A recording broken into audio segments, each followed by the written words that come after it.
Goeiedag aan al ons kykers hier op Praag TV, ons eie YouTube kanaal, wat besig is om drasties toe te neem in invloed en kykergetalle.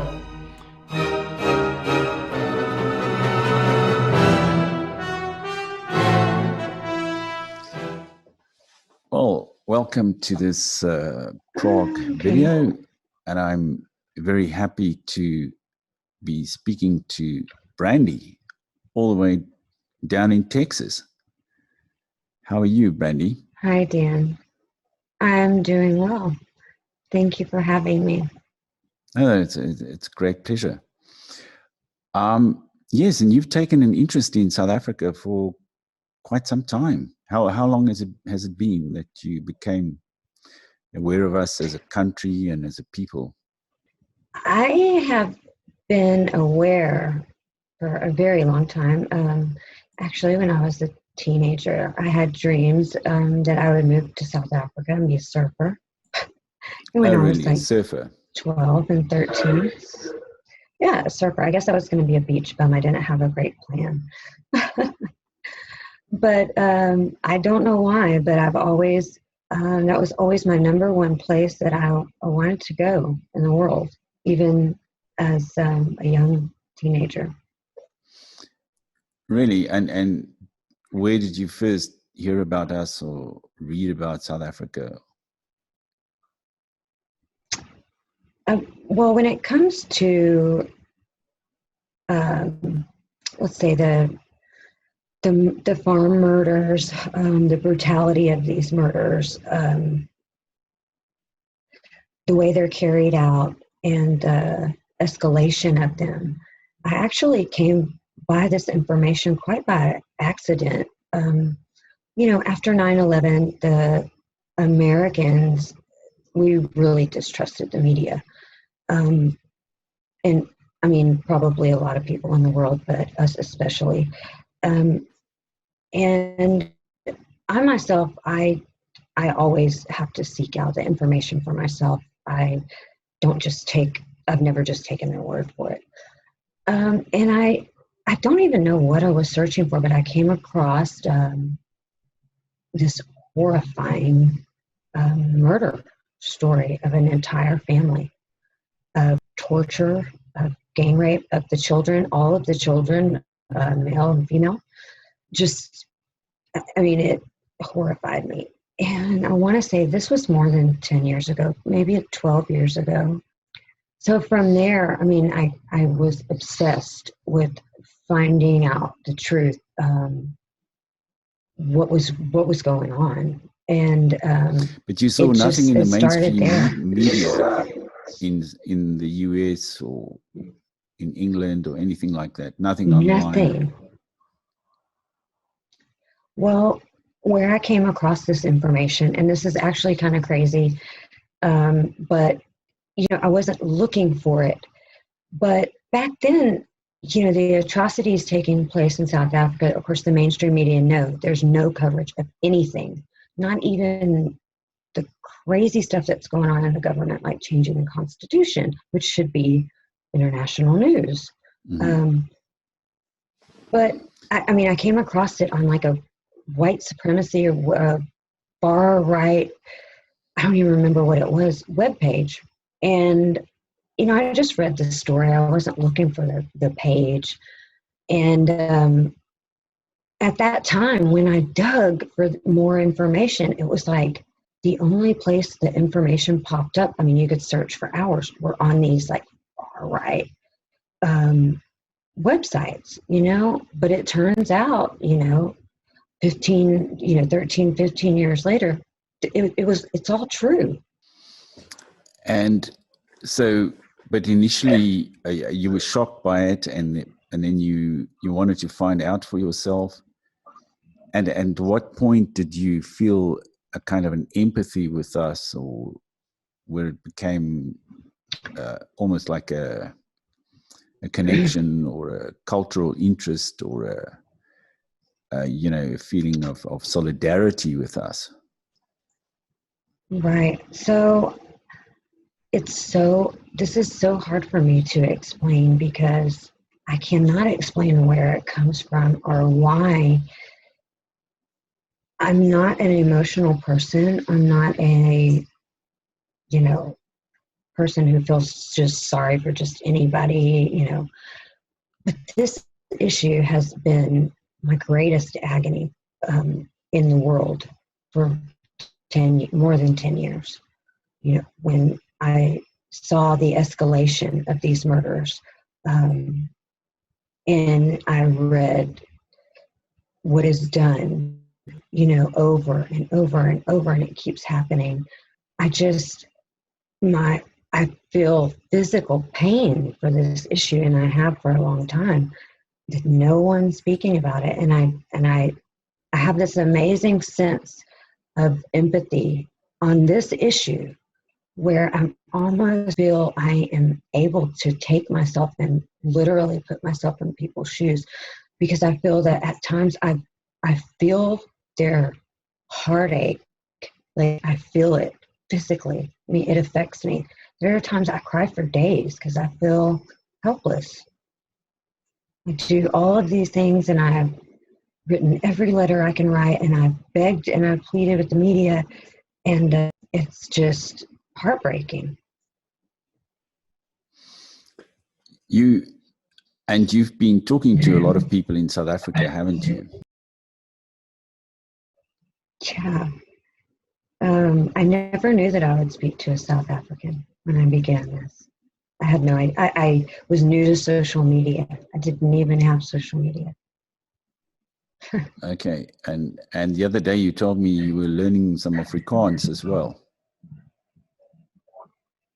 Yes. I thank my friend Alice for that. She's taught me all the curse words. No, I'm kidding. So it developed quite by accident. I had a need to communicate with people who didn't speak English. And before I knew it, I was able to communicate with them in reading and writing. I was understanding more of what they were saying, putting it together. And I was getting better at not putting things together backwards. But it happened by accident. My speech, that is a whole other issue. But you can read Afrikaans more or less now. Mm-hmm. Well, I can pretty much read the slang words. I have to get help on, but yeah. So it's crazy. Have you read any Afrikaans poetry or literature or anything like that? I haven't read anything major or, really long in Afrikaans yet, but I have read some poems. I've posted them online. There was a really beautiful one I posted to women and to mothers. And I really loved it. It was kind of long, but I haven't, taken on a book or anything like that. It would probably take me a while. Okay, well, that sounds really great. It seems to me that, we're experiencing these horrors down here in South Africa, but on the other hand, a lot of people all over the world, all over the Western world, seem to take an interest in us, and they're just rediscovering us after sort of long years of very negative publicity that we suffered when there was a concerted campaign against us, especially in the 1970s and 1980s. But so you became interested in the whole issue of farm murders and the killings and the torture, the dehumanization of people here.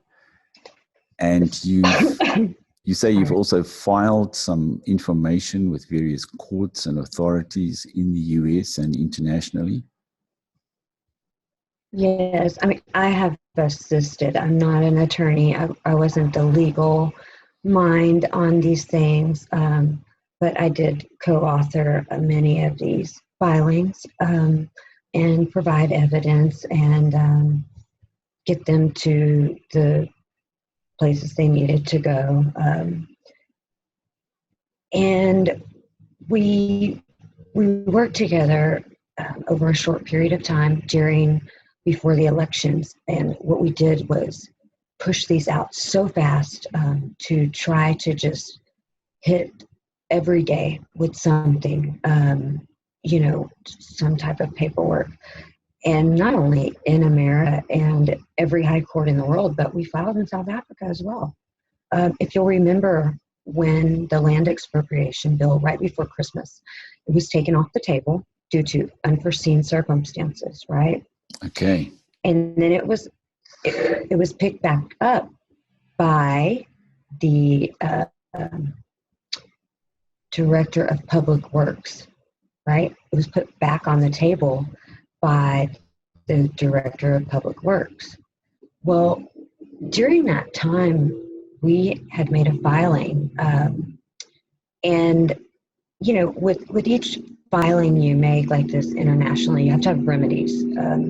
So in each one of these filings, the remedies that were listed, there were three, were to take land expropriation off the table, take away the BEE, and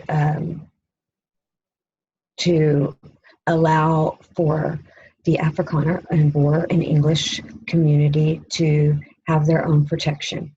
So, their own police, someone to look after their safety and their best interest, right? Everyone should be allowed this right to safety.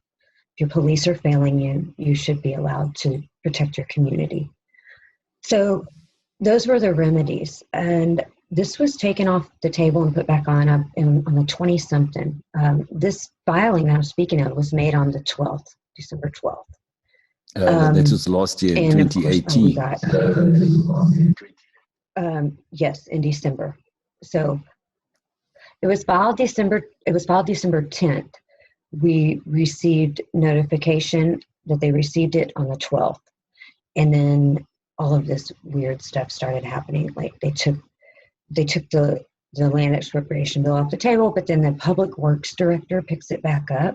So we wrote a letter to him, and we told him that he had no authority to do this, that he was breaking the law, and that we were using his new Gazette issue as evidence in the ICC filing. So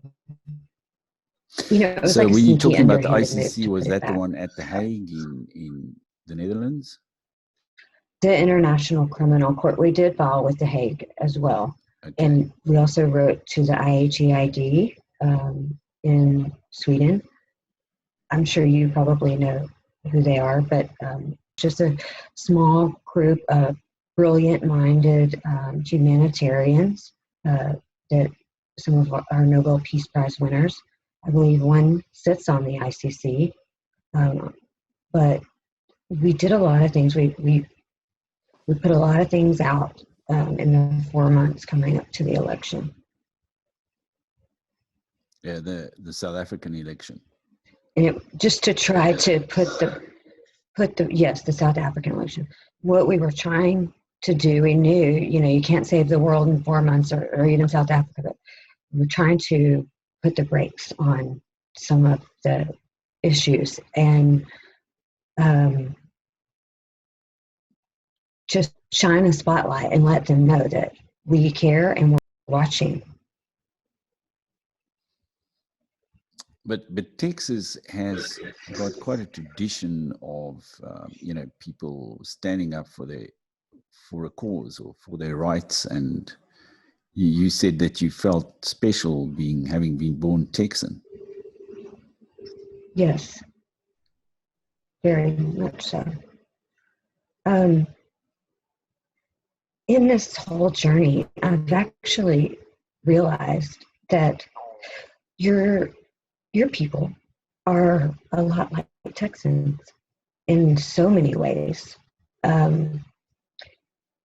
Texas has a special history and a different history than any other state in America. We were our own sovereign nation. my ancestors fought and died in these wars to give us that sovereignty. They also fought and died when we gave it up. And so we're very proud. We're called arrogant by the rest of the United States, but we don't care. There are special people here, different than any other people in the United States. And that's part of your heritage. Native Texans, this is how we are. If it doesn't matter who you are, it doesn't matter what color you are, it doesn't matter what you look like. If we see that you are in need, we're going to stop and help you. We'll give you the shirt off of our back, literally. Okay, and that's why how you feel now about all of the Afrikaner people, especially suffering in South Africa from these attacks and these injustices. I feel, I've thought about this a lot. I sit in a place of safety where I never have to worry. My children sleep sound at night. I don't even lock my doors. And if someone did come on my property, I could shoot them and then go back about my business. And a lot of Americans take this for granted because these are luxuries that not everyone has. And I just try to put myself in the shoes of the mothers there. If it were my children and it were me living like that, I would hope that someone in the world would have enough humanity left inside of them to speak out, to try to help me, to care, just to care. That's it. Well, that's exactly what you're doing. I didn't exist. That's exactly what you're doing, Brandi, and I thank you from the bottom of my heart for what you've done up to now, and for your commitment in pursuing this journey, as you called it. And what do you feel inspires you about this whole thing, if you look at the more hopeful side?